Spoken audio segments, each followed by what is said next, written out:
May mga gabing hindi mo talaga makakalimutan. Yung mga gabing parang pinili ng tadhana para maramdaman mo kung gaano kasalimuot, kasakit, pero kasarap din magmahal. May mga pagkakataon na kahit alam mong bawal, hindi mo mapigilang sundan ang tibok ng puso mo. Kasi minsan, sa katahimikan ng gabi at sa init ng yakap ng isang tao, doon mo marirealize na may mga damdaming hindi kayang itago habang buhay. Welcome sa M2M Desires, kung saan binibigyang boses natin ang mga kwento ng pag-ibig, pagnanasa, at mga lihim na hindi madaling ikwento. Mga kwentong minsan ay masakit, minsan ay nagdudulot ng pag-asa, at laging totoo. Pero bago tayo magsimula, kung mahilig ka sa mga ganitong kwento, mga kwentong totoo, maiinit at puno ng emosyon, huwag kalimutang i-like, i-share at mag-subscribe sa channel na ito. I-click mo na rin ang notification bell para lagi kang updated sa mga bagong kwento ng pag-ibig, pagnanasa at katotohanan. Shoutout nga pala kay Akihiro Rivera ng Coronadal City. Salamat sa walang sawang pakikinig, suporta, at sa pagiging bahagi ng ating M2M Desires family. Kaya tara, simulan na natin ang kwento. Kuya Will, kwento ko lang sa'yo to ha. Wala pang ibang nakakaalam nito, kahit sino. Kailangan ko lang ilabas. Ako si Carl, 22, fresh graduate ng architecture. Mag-isa lang ako sa apartment ko dito sa Quezon City dahil nag-abroad sina mama at papa. 3 taon na silang wala rito, pero ayos lang naman ako mag-isa. Sanay na rin. Isang Biyernes ng hapon, nag-ring yung phone ko, si papa.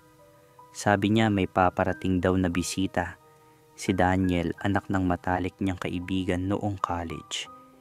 Engineer daw at bagong uwi, galing probinsya. Naghahanap ng trabaho dito sa Manila. Tinanong ni Papa kung pwede raw muna siyang tumira dito sa apartment habang nag-a-adjust. Ilang linggo lang naman daw.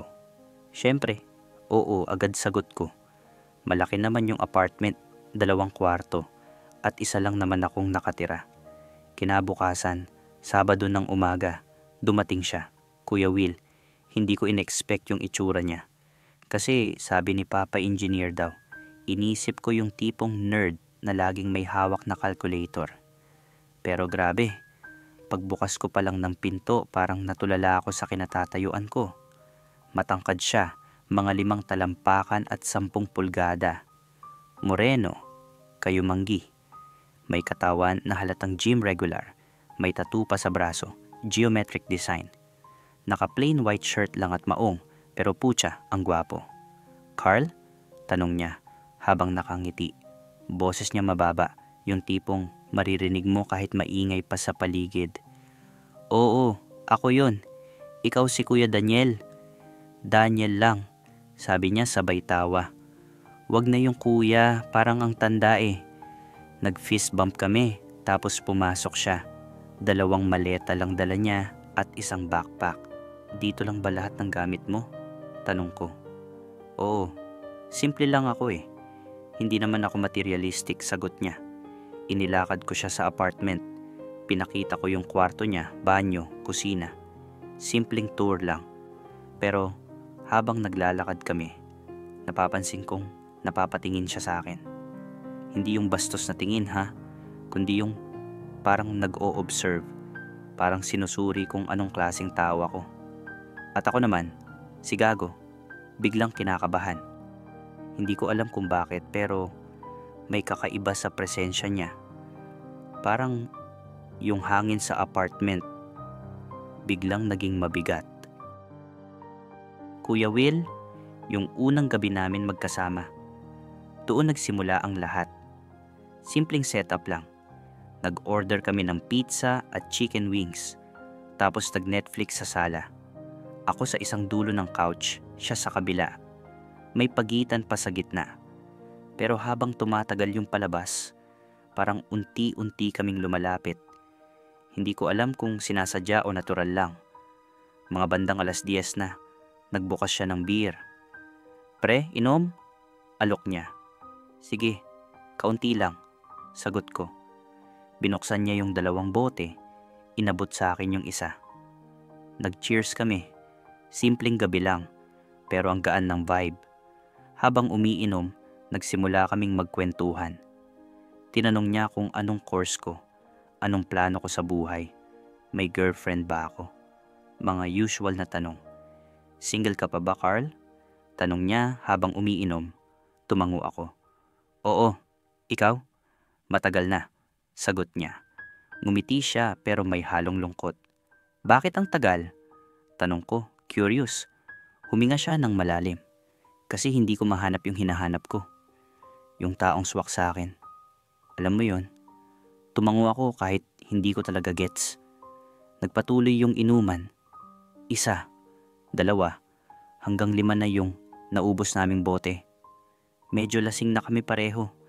Yung tipong umiikot na yung paligid pero masaya ka pa rin. Carl? Tawag niya bigla. Napatingin ako. Seryoso yung mukha niya. May sasabihin ako sa'yo. Huwag ka sanang magulat. Kinabahan ako. Ano yun? Ako kasi, huminto siya sandali. Parang nag-iisip kung itutuloy ba o hindi. Ako, nagkakagusto ako sa babae. Pero nagkakagusto din ako sa lalaki. Napatigil ako.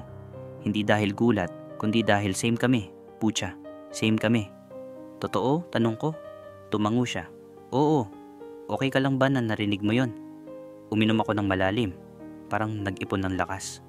Daniel, sabi ko. Ako rin. Mabilis siyang napatingin sa akin. Ano? Ako rin. Bisexual din ako, sabi ko. Tahimik siya. Matagal. Hanggang sa bigla siyang tumayo, lumapit sa akin at naupo sa harap ko. Sobrang lapit. Ramdam ko na yung init ng katawan niya. Totoo yan, Carl? Halos pabulong niyang tanong. Tumango ako. Hindi ako makatingin ng diretso. Pero hinawakan niya yung pisngi ko. Tiningnan ako sa mata. At doon, sa salang yon, hinalikan niya ako. Marahang halik, parang tanong. Pero sumagot ako. Gumanti ako ng halik. At doon nagsimula yung gabing hindi ko makakalimutan. Walang salita. Puro damdam. Puro init. Puro katotohanan. Kuya Will, kinabukasan pagkatapos ng gabing yon, maaga akong nagising. Mga 6:00 pa lang. Nakahiga ako sa kama. Gising na gising. Pero hindi ako mag-isa. Katabi ko si Daniel. Natutulog pa siya, ang payapa ng muka. Nakayakap sa akin, mabigat ang braso niya sa bewang ko. Pero hindi ako gumalaw. Ayokong magising siya.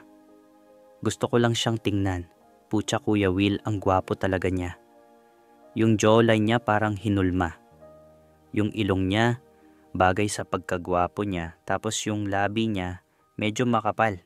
Yung tipong pag ngumingiti, parang lalong gumuguwapo. At yung katawan niya, grabe. Kita pa rin yung mga muscle kahit nakatulog lang siya. Pero habang tinitingnan ko siya, may pumasok sa isip ko. Ano to? Ano kami ngayon? One night stand lang ba to? O may iba? Bigla akong kinabahan. Kasi, Kuya Will, totoo yung naramdaman ko kagabi. Hindi lang libog yun. May iba. May something na hindi ko maipaliwanag. Mga 8:00, nagising siya. Pagdilat niya, yung mga mata niya, brown na brown. Nakatingin lang sa akin. Ngumiti siya. Good morning, sabi niya. Paus pa yung boses. Good morning, sagot ko. Tahimik lang kami. Nagkatitigan. Hanggang sa siya na ang nagsalita. Carl, tungkol sa kagabi. Napatigil ako. Ano yun? Tanong ko. Hindi ako nagsisisi, sabi niya. Gusto ko yun. Gusto kong mangyari yun. Pero tanong ko lang, okay ka ba? Hindi mo ba pagsisisihan? Umiling ako. Hindi, okay lang ako. Gusto ko rin yun, sagot ko. Ngumiti siya. Yung ngiting totoo, yung ngiting ramdam mo. Good. Kasi gusto ko ulit, sabi niya sabay hawak sa kamay ko. Pagkatapos noon, bumangon kami at nagluto ng almusal. Simpleng itlog at tinapay lang. Pero habang kumakain kami, parang may nagbago. Hindi na kami basta dalawang taong nagkataong magkasama sa isang apartment. May koneksyon na, may lalim, at pareho naming alam yon kahit walang salitang binibitawan. Kuya Will, yung mga sumunod na araw, parang nag-iba talaga ang takbo ng buhay ko. Sa umaga, normal pa rin. Magkahiwalay kami ng gawain.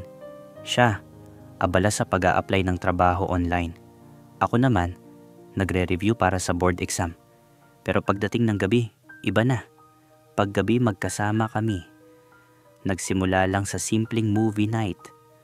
Nanonood ng Netflix, magkayakap sa couch. Minsan ako nakasandal sa balikat niya, minsan siya ang nakayakap sa akin. Hanggang sa unti-unti, gumagalaw na yung kamay niya. Haplos sa braso ko, haplos sa buhok ko, tapos halik sa noo ko, hanggang sa umabot na sa labi. At ayun na naman, nagsisimula ulit. Naging rutina na namin yun, Kuya Will. Tuwing gabi pagkatapos ng dinner, nagkikiss kami. Minsan sa sala, minsan sa kusina habang naghuhugas ng pinggan. Minsan sa kwarto ko, minsan sa kanya. Walang partikular na lugar, basta magkalapit kami, nangyayari. Isang gabi, habang magkatabi kami sa kanyang kama, nagtanong ako habang hinahawakan si Junjun sa ilalim ng kumot, "Daniel, ano ba tayo?" Napatingin siya sa akin. "Hindi ko alam, Carl, pero alam kong gusto kita. Masaya ako sa'yo." Yun lang sinabi niya. Simple, pero tumagos sa puso. "Ako rin," sagot ko. "Masaya ako sa'yo. Parang tuwing kasama kita, kumpleto ako." Ngumiti siya, tapos hinalikan ako sa noo. "Hayaan mo na muna na walang label. Basta tayo. Okay?" Tumango ako. Okay na sa akin yun. Walang pressure, walang expectations. Basta kasama ko siya, sapat na. Pero Kuya Will, habang tumatagal, naramdaman kong lumalalim na yung nararamdaman ko. Hindi na lang siya crush. Hindi na lang attraction. Gusto ko na siya. Mahal ko na siya. Pero hindi ko pa masabi. Takot ako. Baka hindi niya ako mahalin pabalik. Baka sa kanya, casual lang to. At ayokong masira yung meron kami. Kuya Will, mga third week na ni Daniel sa apartment nung dumating yung text galing kay mama. "Anak, uuwi kami ng papa mo next month. Magstay kami dyan mga 2 linggo. Miss na namin kayo." Binasa ko yung message ng paulit-ulit. Parang biglang bumigat yung mundo ko. Uuwi sila. Ibig sabihin, makikita nila si Daniel. Makikita nila kung paano kami ngayon. Pucha, Kuya Will, paano ko itatago to? Paano kung may mapansin sila? Paano kung mahuli nila kami? Kinagabihan, habang kumakain kami ng dinner, kinausap ko siya. "Daniel, uuwi sina mama at papa," sabi ko. Tumigil siya sa pagkain. "Kailan?" "Next month. 2 linggo daw sila dito." Tahimik siya. Kita ko agad yung pagbabago sa mukha niya. May lungkot, may pag-aalala. "Ibig sabihin, lilipat na ako," sabi niya. Hindi tanong yon, parang desisyon na. Napatigil ako. "Lilipat ka na?" Kahit alam ko naman ang sagot. Hindi rin ako pwedeng magstay habang nandito sila, di ba? Baka may mapansin. Baka mahalata tayo. Tama siya. Pero grabe, Kuya Will, ang sakit pa ring marinig. "Saan ka lilipat?" Tanong ko. May kakilala ako, classmate ko dati. May extra room daw siya sa kondo niya. Pwede raw ako doon. Tumango lang ako. Hindi ako makatingin sa kanya.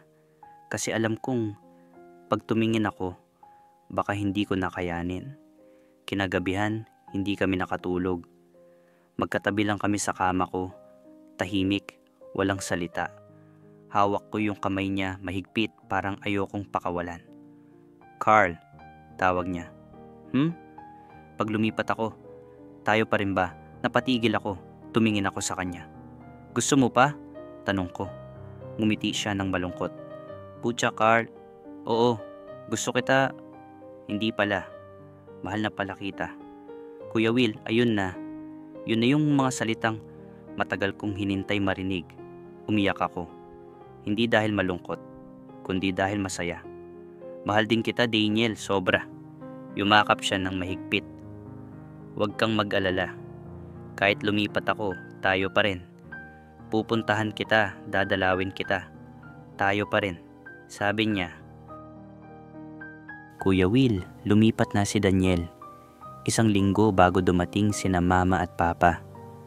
Tinulungan ko siyang mag-empake ng gamit. 2 maleta lang at 1 backpack. Pero grabe, parang ang bigat-bigat ng pakiramdam habang nilalagay namin sa bag yung mga damit niya. Pagdating ng araw ng alis niya, nagyakap kami ng matagal. Tahimik lang, parang pareho kaming ayaw bitawan ang isa't isa. Text mo ako pag nakarating ka na, sabi ko. Oo naman, ikaw din ha. Text mo ako lagi, sagot niya. Hinalikan niya ako sa noo, tapos lumabas na siya ng apartment. Naiwan ako mag-isa. Grabe, Kuya Will, yung pakiramdam nung sumara yung pinto, parang bumalik ako sa dati. Mag-isa, malungkot, kulang. Umupo ako sa couch, yung couch na madalas naming tambayan, yung may mga alaala namin. At doon ako umiyak, sobra. Pagdating ni na mama at papa, masaya naman. Nagluto si mama ng paborito kong ulam, nagkwentuhan kami tungkol sa buhay nila sa abroad. Pero kahit masaya ako na nandito sila, may kulang pa rin. Kulang si Daniel. Miss na miss ko siya. Gabi-gabi nagte-text kami. Minsan, nag-video call. Pero, iba pa rin yung personal, yung yakap niya, yung halik niya, yung init niya sa tabi ko. Nag-aaway pa kami minsan dahil sa stress ng long distance. Pero lagi rin kaming nagsosorry agad. Ayaw naming masayang yung meron kami. Kuya Will, pagkaalis ni na mama at papa, dumiretso agad ako sa kondo ni Daniel. Pucha Kuya Will, 1 buwan kaming hindi nagkita. 1 buwan na parang 1 taon para sa akin. Pagdating ko sa building niya, halos tumakbo ako papunta sa unit niya. Sunod-sunod kong kinatok ang pinto at nung bumukas yun, agad kaming nagyakapan. Sobrang higpit. Pucha, namiss kita, sabi niya, basagang boses. Namiss din kita. Grabe, sagot ko. Pumasok kami sa loob. Simple lang yung kondo niya. Studio type, may kama, maliit na kitchen, at banyo. Pero sa totoo lang, ayos na. Basta kasama ko siya, sapat na. Umupo kami sa kama. Hawak pa rin niya ang kamay ko. Carl, sabi niya, ang hirap nung 1 buwan na wala ka. Para akong nawalan ng parte ng sarili ko. Tumingin ako sa kanya. Nakangiti siya, pero may luha sa mata. Alam kong ang drama ko, pero totoo yun. Hindi ka naman OA, sabi ko. Pareho lang tayo ng nararamdaman. Ako rin, parang may kulang sa akin nung wala ka. Hinalikan niya ako, matagal, malalim, puno ng pananabik. Yung tipong parang ilang taon kaming hindi nagkita. Ramdam ko sa halik niya kung gaano niya ako kamiss. Nagstay ako sa kanya nung gabing yon. At sa mga sumunod pang gabi, parang naging rutina na namin. Umaga nasa apartment ko ako, gabi sa kanya. Parang may 2 bahay ako, pero ayos lang. Masaya kami. Basta magkasama, sapat na. Pero Kuya Will, alam mo yung pakiramdam na gusto mo ng may kasiguraduhan? Gusto ko na ng permanente. Ng relasyon na hindi na kailangang itago. Kaya nagpasya ako, kakausapin ko siya. Gusto kong maging malinaw kung ano ba talaga kami. Kuya Will, kinausap ko si Daniel isang gabi habang magkahawak kami sa kama niya. Tahimik lang sa kwarto, kami lang at yung mga tibok ng puso namin. Daniel, pwede ba kitang tanungin? Sabi ko. Ano yun? Tanong niya habang nakapikit pa. Hanggang kailan tayo ganito? Lihim, patago. Napadilat siya. Tumingin sa akin, seryoso. Anong ibig mong sabihin? Huminga ako ng malalim. Gusto kong maging official tayo. Gusto kong sabihin sa mga kaibigan ko. Sa pamilya ko. Sa pamilya mo. Gusto kong maging proud ako sa'yo. Tahimik siya sandali. Kita ko sa mata niya yung takot at pag-aalinlangan hanggang sa napangiti siya ng mahina. Alam mo, Carl, gusto ko rin yun. Pero natatakot ako. Takot akong tanggihan tayo. Takot akong mawala ka. Hinawakan ko ulit ang kamay niya. Hindi ako mawawala. Nandito lang ako kahit ano pa sabihin ng iba. Mahal kita at yun lang ang mahalaga. Tumango siya. Sige, sabi niya. Simulan natin, dahan-dahan. Yung mga kaibigan mo muna. Tapos ako. Tapos pamilya natin. Ngumiti ako. Oo, gusto ko yun. Kaya nagsimula kami, Kuya Will. Una kong sinabihan si Rico, best friend ko. Nagulat siya pero natawa lang. Putya, Carl, ikaw pala. Pero happy ako para sa'yo. Basta masaya ka, suportado kita. Sabi niya. Sumunod, mga kaibigan ni Daniel naman. Ang gaan sa pakiramdam, Kuya Will. Yung alam mong may mga taong tanggap kayo. Walang paghusga. Huling hakbang, pamilya. Hindi ko muna sinabi ng personal kasi nasa abroad pa rin sina mama at papa. Pero isang gabi, nagpadala ako ng mahabang message sa kanila pareho. Lahat inilabas ko kung paano nagsimula ang lahat, kung sino si Daniel sa buhay ko, at kung gaano ko siya kamahal. Kinabahan ako habang hinihintay ang sagot. Ilang oras ang lumipas bago dumating ang reply. Group chat naming tatlo. Anak, sabi ni Papa, salamat sa katapatan mo. Hindi man namin agad maintindihan lahat, pero nakikita naming masaya ka. At kung totoo ang pagmamahalan ninyo, susuportahan ka namin. Sumunod si Mama, mahal ka namin anak, walang magbabago. Sana maalagaan ninyo ang isa't isa. Nandito lang kami palagi. Kuya Will, nung nabasa ko yon, hindi ko napigilang umiyak. Sobrang gaan sa dibdib. Parang nabunutan ako ng tinik. At mula noon, hindi na namin kailangang itago pa. Hindi man personal na yakap yung natanggap ko. Pero ramdam ko sa bawat salita nila yung init ng pagtanggap. Ngayon, nandito pa rin kami ni Daniel. Kami pa rin pero hindi na patago. Proud na kami, malaya, masaya, at mahal na mahal ko pa rin siya. Salamat sa pakikinig sa kwento ko, Kuya Will. Kailangan ko lang talaga itong mailabas. Salamat. Carl, salamat sa pagtitiwala mo sa akin at sa M2M Desires family. Alam mo, habang binabasa ko yung kwento mo, ramdam ko yung bawat emosyon. Yung takot, yung saya, yung pagmamahal, at yung tapang mong harapin ang totoo mong nararamdaman. Ang ganda ng kwento mo kasi ipinakita mo na ang pagmamahal, kahit gaano pa ka-unconventional sa paningin ng iba, ay may karapatang ipagmalaki. Hindi ka nagsettle sa pagiging lihim lang.